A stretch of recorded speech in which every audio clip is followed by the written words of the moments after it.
I just covered the remake of Resident Evil 4, and its bad dead zone on Xbox. And now with the release of Ghostwire Tokyo on Xbox/Game Pass, I decided to try the game, where I instantly found issues with it.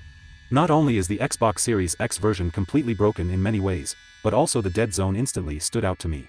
I basically had RE4 flashbacks the moment I moved the right stick. The weird part in the case of Ghostwire Tokyo is that the game, unlike Resident Evil 4, actually allows you to change the dead zone in the options menu of all versions. This is usually a great option to have, which makes what I am about to show you just so much more mind-bogglingly dumb. Both versions here use the exact same controller settings, which thanks to cross-save was very easy to do. The dead zone for the right stick is set all the way down to 1, aka, the lowest setting. It baffles me to no end that somehow, they implemented a slider to adjust the dead zone for both analog sticks, yet setting it to the lowest setting possible results in a dead zone that is, funnily enough, basically on par with the awful dead zone on launch day, of Resident Evil 4 on Xbox and PC.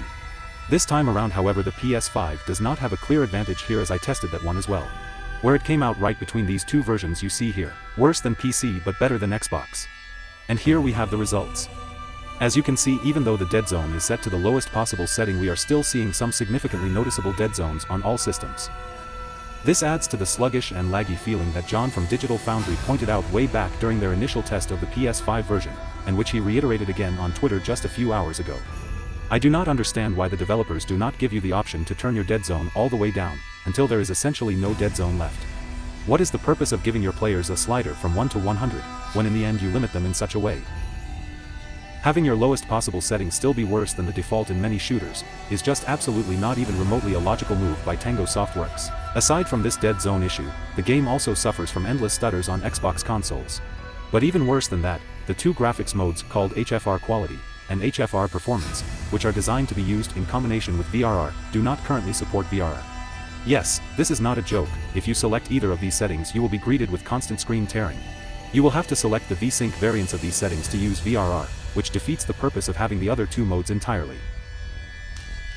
The combination of the bad controller feeling, and the completely broken Xbox Series X and S versions, will lead to many really bad first impressions from people that will be exposed to this game for the first time this week, which will be a significant amount of people due to it entering Game Pass.